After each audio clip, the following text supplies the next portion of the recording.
Click, call, or visit a Spectrum store today. We said we'd never break the 3-second rule. Never do that. And never become a minivan mom. Hey, Chris. As parents, we say never a lot, but never happens.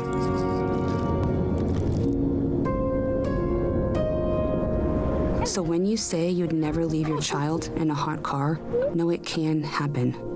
Before you leave the car, always stop, look, lock.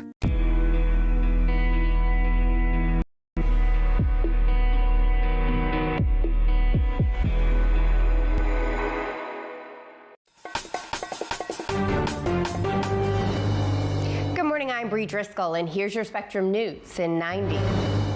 Tornadoes, thunderstorms, and wildfires over the weekend have 39 dead across multiple states in central and southern parts of the country. That includes 12 in Missouri. Since Friday, there have been more than 950 storm reports and dozens of confirmed tornadoes. Take a look at this video of a bus lodged into the side of a school in Alabama.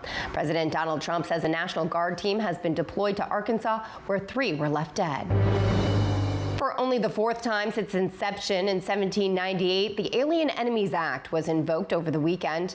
The wartime declaration is being used by President Donald Trump to subject Venezuelan gang members to deportation. A federal judge issued a temporary ban on the deportations, but planes carrying immigrants were already on their way to Central American countries. President Trump says he will meet with Russia's President Vladimir Putin to discuss the end of the war in Ukraine. A lot of work's been done over the weekend. We want to see if we can bring that war to an end. Maybe we can, maybe we can't, but I think we have a very good chance. And it's time to start filling out those brackets because 68 teams have been invited to the big dance. Auburn, Duke, Houston, and Florida are this year's #1 seeds. The tournament begins tomorrow. And that's a look at your Spectrum News in 90.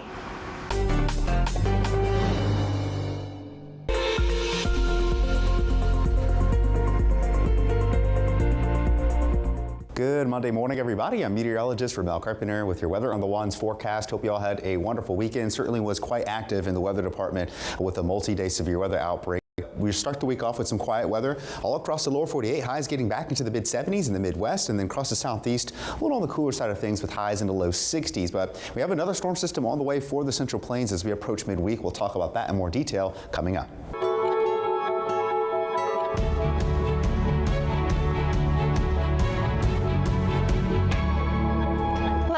I'm Bree Driscoll, and thanks so much for joining us here on Spectrum News. It is St. Patrick's Day, Monday, March 17th. Our top story, tornadoes, thunderstorms, and wildfires over the weekend have left 39 dead across multiple states in central and southern parts of the country. That includes 12 in Missouri. Since Friday, there have been more than 950 storm reports and dozens of confirmed tornadoes. Take a look at this video of a bus lodged into the side of a school in Alabama. A tornado lifted it right off the ground and slammed it into the building. More than 400 homes were damaged by wildfires in Oklahoma. President Donald Trump says a National Guard team has been deployed to Arkansas, where 3 were killed. The storms have come and gone, but cleanup efforts will stretch into this week. There's multiple power lines down, and it's still a very dangerous situation. Spectrum's Brianna Foose has the story and more of the chaotic scenes from across the country. The system started back on Friday. It had what are called long-lived tornadoes, some already deemed EF4, some of the highest on the scale. We'll start with Alabama this morning, where the state's governor says 52 out of the state's 67 counties have damage. Oh, man. Surreal home videos taken as a storm deemed high risk barreled into communities. In central Alabama, drone footage shows RVs turned over like child's blocks on a playroom floor.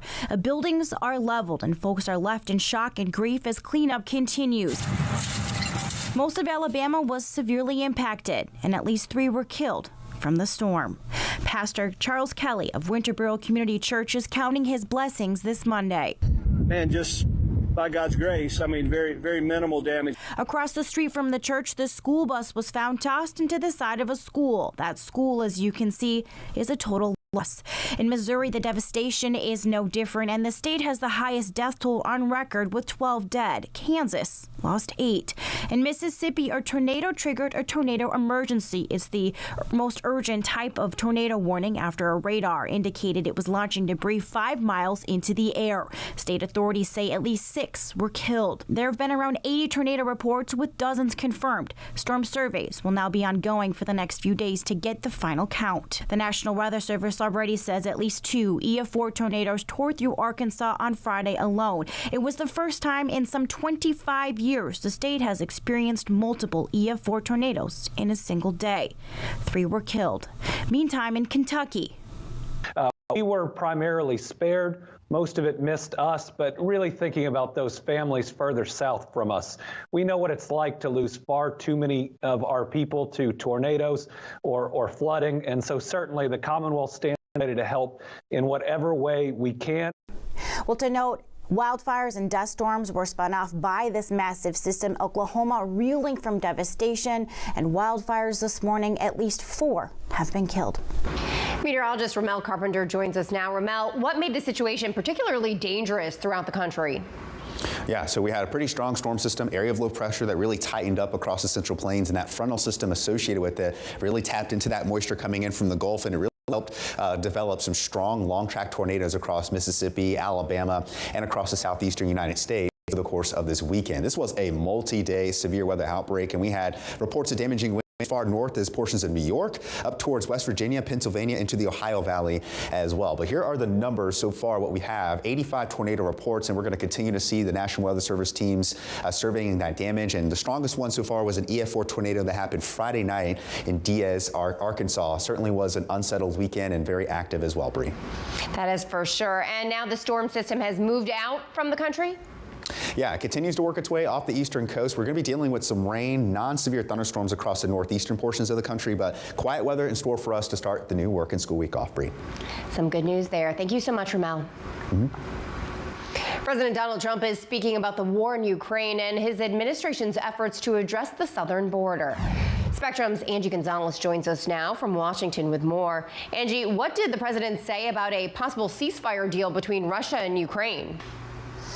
Well, Bree, the president said he and Russian President Vladimir Putin are expected to talk tomorrow about ending the war, and here's some of what he said they'll be talking about. I think, well, they'll be talking about land.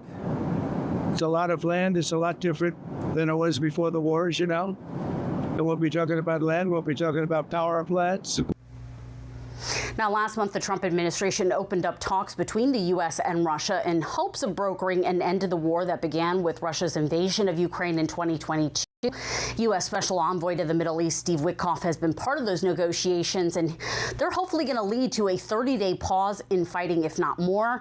Right now, Ukraine has signed on to the deal, and Putin has said he agrees to it in principle, but also said that the deal is not done yet. Now, over the weekend, a group of Western nations, including France and the UK, held a virtual meeting, Bree, in which they pledged to help defend Ukraine against Russia, but few details on exactly what that may mean were offered. Back to you.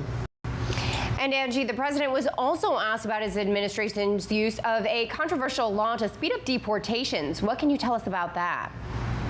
Well, the Trump administration is basically being accused of defying a judge's order transferring hundreds of immigrants to El Salvador using that law, but they were temporarily barred from doing so because of the judge's order. Now, the president defended the move. He says that it targets Venezuelan gang members. These were bad people.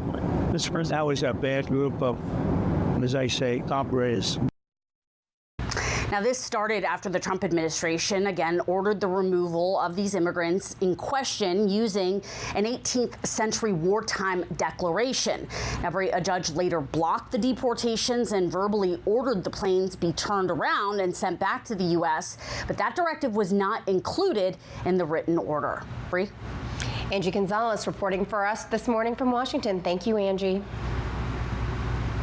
Well, it's time to start filling out those brackets because 68 teams have been invited to the big dance. Auburn, Duke, Houston, and Florida are this year's #1 seeds. The SEC made history with 14 teams receiving an invitation to the tournament, the most teams from one conference. The tournament begins tomorrow. And in the women's tournament, UCLA, South Carolina, USC, and Texas hold the #1 seeds. The women's games will begin Wednesday evening. Coming up on Spectrum News, we are seeing Pope Francis for the first time since his hospitalization more than a month ago. What the Vatican is saying about the Pope's condition this morning.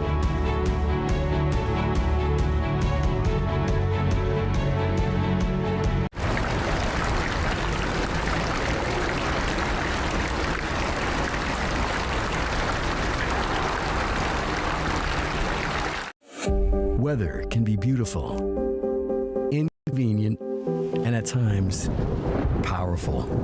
And it affects everything we do. At Spectrum News Plus, our weather experts update you with the information and the context you need so you can better plan your day. And we do it every 10 minutes. We're the calm in the storm. Weather on the Ones on Spectrum News Plus, exclusively on Spectrum. And get your weather anytime on the Spectrum News app. I really am in the middle of nowhere. Every day is different. Chores, come on, homeschooling. And then I fit in the rug business. I just got a new batch of rugs that I'd love to show you. I have a website, and a lot of what I do is sharing my home life. Mommy's leaving. Reliable, high-speed internet is the foundation of our business. Spectrum was great. They went out of their way to make sure that I was okay and I was taken care of. Shoo! And that's the awesomeness of having Spectrum.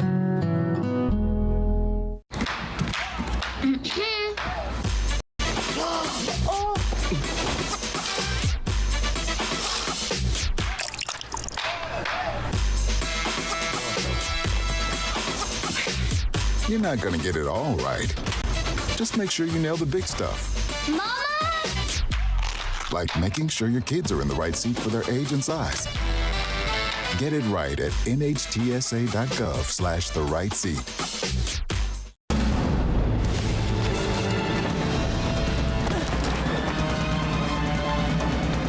Even the mighty might not see it coming. It's prediabetes, and it captures 1 in 3 adults. But you can escape. Take the 1-minute prediabetes risk test to know where you stand and prevent or delay type 2 diabetes. Be your own hero on smartphones everywhere at doihaveprediabetes.org.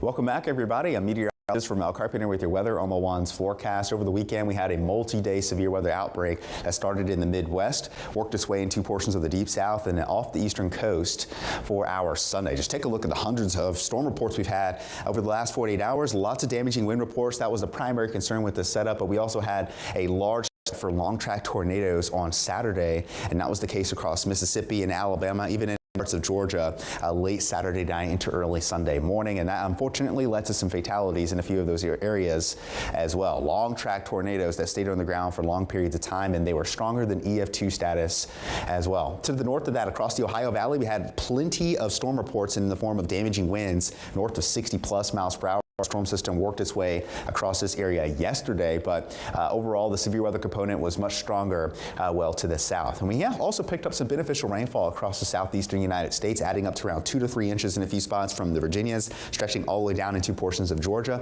and into the northeastern United States, also picking up around 1.5 inches, close to 2 inches. But when you factor in the snow melt, we're also dealing with some flooding concerns in a place like Maine to start the day off. But thankfully, we have dry and quiet conditions to look forward to across the Central Plains with high pressure and full control. Our storm system continuing to work its way off the eastern coast, but we are going to be dealing with some wet weather east to start the day off. So keep that in mind, keep the rain gear handy, but not expecting any severe weather over the next couple of days. Our next storm system, though, is going to develop and work its way into the Central Plains and bring us some legitimate snowfall totals across the northern plains. Places like Iowa, Minnesota, up towards Nebraska, going to be getting in on the action. They're under winter storm watches, going to get upgraded to warnings as we get closer to Wednesday, and you'll see that on Futurecast. The storm system approaches from the west, emerging from the Rockies, bringing some snowfall, heavy at times, which is going to lead to some significant snowfall totals totals in that 6 to 8+ inch range, maybe close to a foot in a place like Minnesota. As we get into the end of the week, though, we're tracking another threat for severe thunderstorms. We'll talk about it in 10 minutes.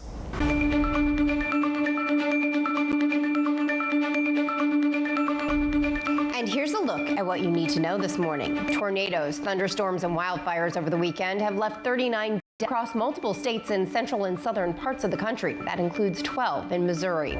The Alien Enemies Act is being used by President Donald Trump to subject Venezuelan gang members to deportation. A federal judge issued a temporary ban on the deportations, but planes were already on their way to Central American countries. And Trump says he will speak with Russia's President Vladimir Putin tomorrow to discuss the end of the war in Ukraine. And that's a look at what you need to know.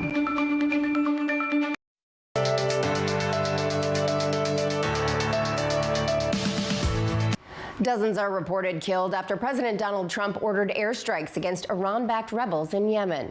National Security Advisor Mike Waltz says the strikes succeeded in killing many Houthi leaders. Houthi health officials say more than 30 were killed and more than 100 were injured, including women and children. Trump also warned Iran to stop supporting the rebel group, promising to hold the country, quote, fully accountable for the actions of its proxy. The Iran-backed group has targeted shipping lanes in the Red Sea. At least 59 are dead and more than 150 hurt after a fire at a nightclub in North Macedonia. The Interior Minister says it happened in the town of Kochani during a concert by a local pop group. Reports say pyrotechnics may have caused the roof to catch fire. An official cause has not been released. The trend of Americans using injectable diabetes drugs like Ozempic for weight loss is resulting in unintended consequences for some. Spectrum's Sam Neff spoke to a weight loss expert about the benefits and risks that come with these drugs. Dr. Adam Crawford went from delivering babies to specializing in weight loss here at Figure Weight Loss in Edgewood. Something about new beginnings motivates him. We've come up with a program that seems to work for the majority of people who come through. While he generally stresses nutrition and exercise, because of his medical background, he's also able to prescribe medication. In recent years, a lot of people have come in wanting to discuss drugs used to treat diabetes. Along comes the GLP-1s like Ozempic and Mounjaro, and there's a million different names out there, but they really help in the evenings. If you've done a good job eating during the day, one of the things these medicines do is that they help the food stay on your stomach longer. So in the evenings, you're just not as hungry. These medicines can be used for good, but also be used for evil. It's the importance of going to a physician, somebody who specializes in weight loss, to get these medicines, as opposed to ordering them online from Mexico or wherever they're going to come from. Crawford says they work well for a lot of people, but he's also sure to make patients aware of potential side effects. Short-term side effects can include nausea and constipation. He says the long-term ones can include bone and muscle loss, and people experience a little lethargy, and some people actually get depressed on this medicine. We're learning that it does do things to your brain. That's what happened to Brenda Combs, a diabetic who had success when she first started taking Ozempic. I had weight loss and my A1C went way down, so it did control that quite well. But as her dosage went up, Combs says she started experiencing mental health issues that she'd never had before. And I started getting confused, and it just like it wouldn't stop. It kept taking off, and it was like pinball machines in my head. My brain stopped.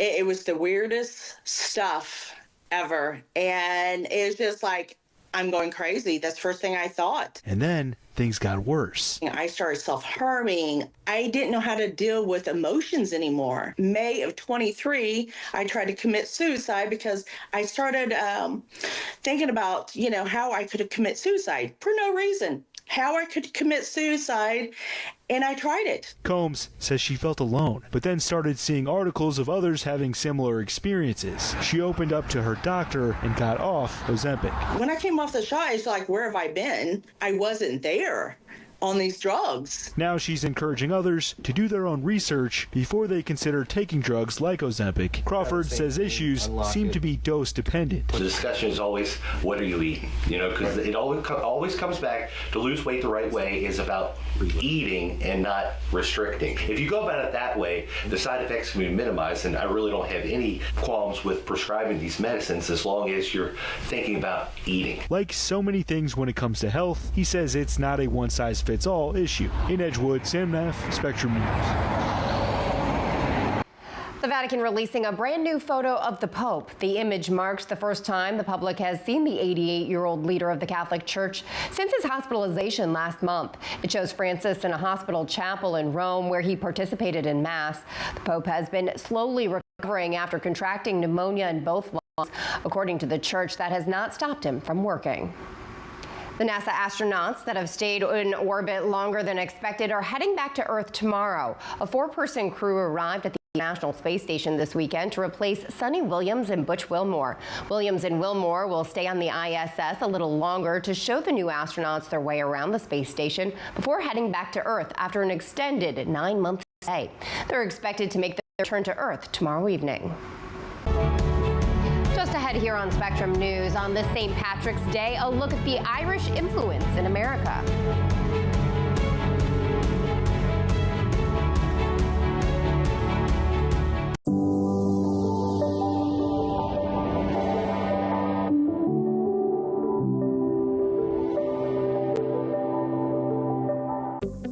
Spectrum News Plus. News from a new perspective, dedicated to refreshing storytelling and empowering communities across the nation.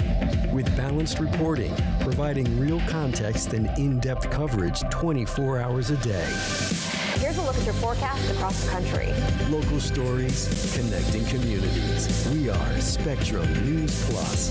Streaming now on the Spectrum News app and free with your Spectrum subscription. Starting a business is hard. You have to stay connected at all times. As we've been growing the studio, Spectrum's been there every step of the way. I'm always able to make the phone call that I need. I'm able to shoot that text message or that email. Every vital piece of equipment that we have here uses Spectrum. Fast, reliable internet, starting at $40 a month, backed by the Spectrum commitment to keep your business connected. Food isn't just fuel to live, it's fuel to grow. My family relied on public assistance to help provide meals for us. These meals fueled my involvement in theater and the arts as a child, which fostered my love for acting. The Feeding America network of food banks helps millions of people put food on the table. When people are fed, futures are nourished. Join the movement to end hunger, and together we can open endless possibilities for people to thrive. Visit feedingamerica.org/actnow.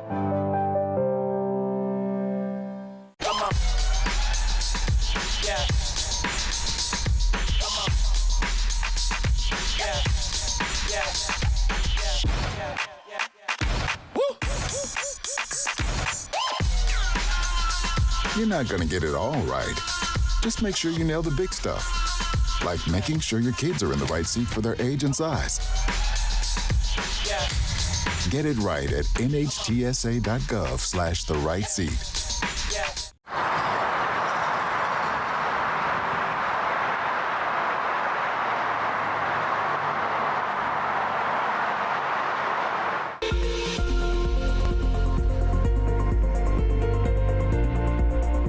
Good Monday morning, everybody. I'm meteorologist Ramel Carpenter with your weather on the Ones forecast. Happy St. Patrick's Day. Pretty nice forecast in store for us across the central U.S. with high temperatures running above the average, mid-70s in Kansas City, stretching down to the low to middle 80s across the southern plains. On the backside of our storm system, though, that brought us all of that active weather, we're going to be a little on the cooler side of things, upper 50s, low 60s, but temperatures will rise and bounce back pretty nicely as we transition into Tuesday afternoon. The rest of the week should be relatively uneventful, but we do have to keep in mind conditions are very dry, the humidity values are low, and we're expecting some gusty winds to take shape across the southern plains. So high wind warnings are in effect across Albuquerque, New Mexico, into portions of Texas and into the southern plains for that matter as well. Gusts could easily get over 40, 45 plus miles per hour, especially as we get into the day on Tuesday. Watch what happens as we see some conditions out of the southwest really starting to ramp up 40, 45 plus miles per hour by Tuesday afternoon and evening, which is why we have some of those high wind warnings and wind advisories in place. But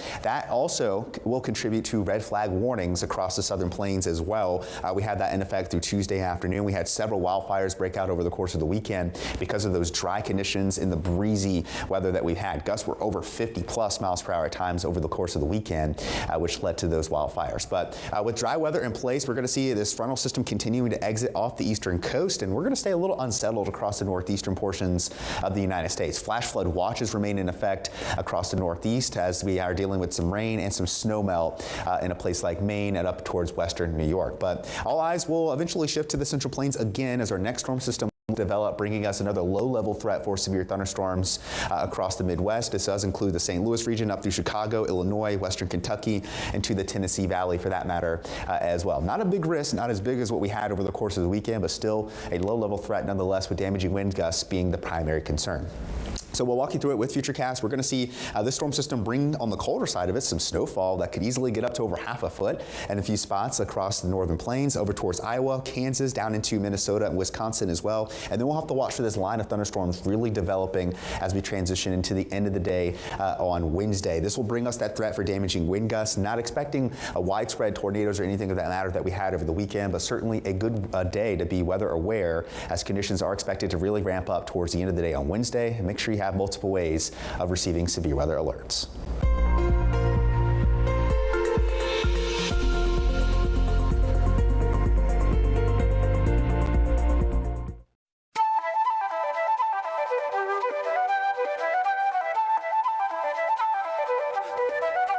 Well, it's St. Patrick's Day, and today we celebrate the rich history and culture of the Irish, who not only brought their traditions, strong faith, and spirit to America, but played a vital role in shaping regions of the country. In New York, the Irish have a lasting legacy that runs deep in the community, from building the Erie Canal to introducing culinary staples. Here's Spectrum's Lacey Leonardi with more. Elaine Peters is the public historian for the Village of Jordan. Her stories can transport you back in time faster than a leprechaun chasing a pot of gold. Here is our 4-arch aqueduct that went over Skinny Atlas Creek. The history she shares arced decades, curating with what she calls salt potatoes, the Irish, and the Erie Canal. And yes, she even dresses the part. This outfit is from the 1840s, when the Irish came over and began settling here. Settling in and laying the groundwork for New York's future. Quite literally. There was a brand new building project going on. The Erie Canal, which opened in 1825, was being replaced with a modern barge canal system. This canal is 70 feet wide, and when it was 70 feet deep. Where we're standing now, we would be underwater today. As the old canal was replaced. All these rocks here were laid by hand. Many of those hands belong to Irish immigrants, paving the way brick by brick for a booming local economy. Businesses like the Cooper Shop crafted barrels to send down the canal to Syracuse to be filled with either salt or something a bit more fitting for St. Patrick's Day, beer. This building fell into disrepair, and if it were visible today, this building would be up there. What is still visible? Irish culinary traditions that made their mark right here in central New York. The workmen who came over from Ireland, they were used to eating potatoes 3 meals a day. And they would bring a potato, probably larger than this one, or 2 with them to work every single day. They would take the potato, they would put it in the salt vats, and the salt vats would cook the potato, and then they'd have a hot lunch every day. This became the beginnings of salt potatoes. A warm bite of history, feeding the soul on the shamrocking day of connection, because everybody's Irish on St. Patrick's Day. Lacey Leonardi, Spectrum News. And you are in luck. Our Spectrum News in 90 is coming up right after this short break. And don't forget, you can always stay connected with us here at Spectrum News by getting your national and local headlines on the go. Just download the free Spectrum News app. It's available in the App Store and on Google Play. I'm Bree Driscoll. Thanks so much for watching. Stay with us.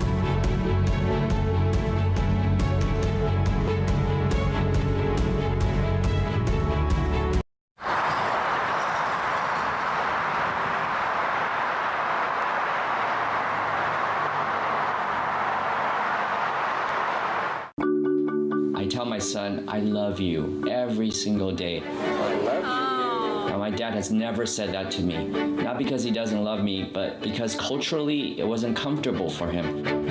Now that he's a grandfather, he says, I love you to my son every time he sees him. My advice to all the fathers out there, forget the cultural restrictions. They grow up way too fast for you to waste even a single precious moment.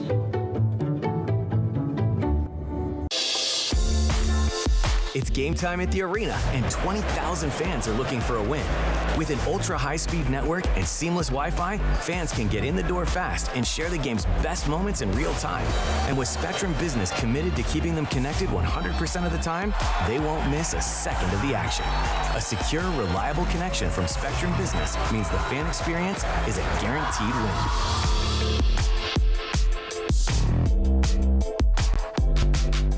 Sometimes in life, in order to move forward, it helps to look back. To learn from the pioneers and trailblazers. To gain inspiration from those who came before us. To show us what it means to act with empathy and to show that love has no labels. Join WWE and Love Has No Labels throughout the year in celebrating people from all communities and heritages. Because when love has no labels, that's a love we can all fight for. Women are bad with money. That's what the world's been saying for centuries. But now we've got something to say. Save. It's time to save ourselves by saving our money. Until we're no longer 80% more likely than men to live in poverty in retirement. Save it. The falsehoods, the feelings of fault. Then the funds. Learn how to save for your retirement at WeSaySaveIt.org.